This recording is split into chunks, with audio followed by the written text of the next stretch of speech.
Hello everyone and welcome to Cinderful Gaming.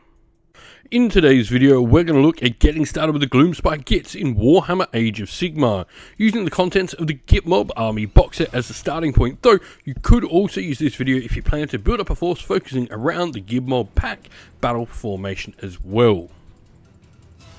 Today's video is sponsored by Easy Roller Dice, fantastic quality, easily legible dice that make your games quick and easy. Easy Roller Dice also sell other accessories for your dice like dice trays, cases, bags and cups as well. Use the code CinderfulGaming to get 20% off your next order and help support this store and the channel. And so, leading the initial box set is Drogs the Sun Chomper. This is a new, unique named character for the Gloomspite Gitz. What that means is you can only include one of this model in your force as sort of a major character within the story and setting of Warhammer Age of Sigmar. For Grotz, he is fairly survivable, a 7 health model with a 4+ save. You got a 12-inch move there, which is nice as well. And in combat, you do some crit mortals with the Metal Tooth weapon. Now you've got some cool abilities here. First of all, the Frazzle Fangs, where a passive ability, while an enemy unit's within 6 inch of him, you subtract 1 from hit rolls for that unit's attacks, and the enemy can't use all out attack. That's a particularly nice combo because it means your opponent can't get +1 to hit to negate your -1 to hit. Time to Scarper is a once per battle ability you can use as a reaction when your opponent has declared a fight ability. You roll a dice on a 4+, you can pick a friendly unit, hold it within 9 inches of this unit that was the target of the fight ability. That unit can move 2d6 and it can move through the ranges of any enemy units but cannot end in combat. Lastly, Rip 'em to Bits is a once per turn army ability. You declared a fight ability this turn. You pick a friendly Gitmob unit that has not used a fight ability this turn as if it was within this unit's combat range to be the target. That target unit picked to use a fight ability immediately after the fight ability has been used and has been resolved. This is pretty cool. It just allows you to get another unit to attack after this model. We then have 6 Snarlpack Cavalry in the original box set as well. Snarlpack Cavalry are the Grot Cavalry mounted on the giant Snarlfangs that have 2 riders there.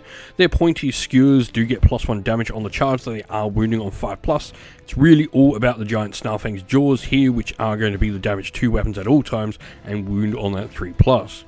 A passive ability, Mark and Territory, means if this unit charges this turn, they get to add 5 to the control score, which is pretty cool.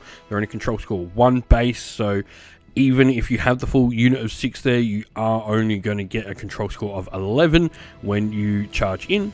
And Frazzle Burn Scrap means if this unit charges, they get strikes first. This is pretty important because it does mean they can charge in alongside another unit. Generally, you don't want to be charging 2 things in at once unless you're ensuring that you can get the combats or you have survivable units, which with Grotz you do not.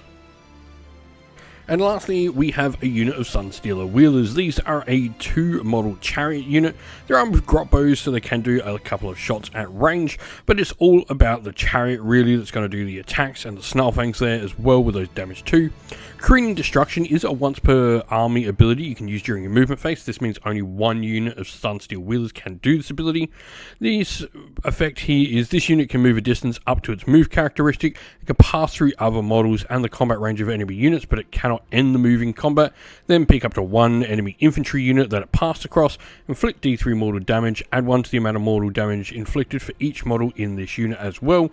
Note this unit can use this ability even if it's in combat, so pretty cool little ability to get some mortal damage out, because it's probably the way they're going to do the most damage for you. And so, where to go next after that initial box set, and we're going to look at the Frazzle Gitz Shaman on Warwheeler. This is a Grot Wizard 1, so it can cast 1 spell in each of the phases if it wants to. And you've got the Gimme All Dat Light ability. This is a passive ability, meaning it's always on. Friendly Gitmob units that are not Frazzle Gitz Shamans on Warwheelers cannot be targeted by shooting attacks while they're held within 6 inches of this unit. So it sort of makes this unit the center sort of target for your opponent to target, but it does help mean you can protect some of your other more vulnerable units that you want to. Now, the Frazzle Mist ability as well means you can pick up to 3 visible enemy units within 9 inches to be the targets, and this is once per turn for your army during the shooting phase.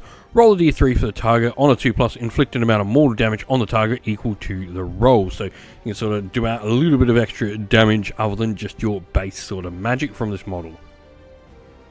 Next, we have the Snarlfang Riders, and these are sort of our more generic Snarlfang cavalry.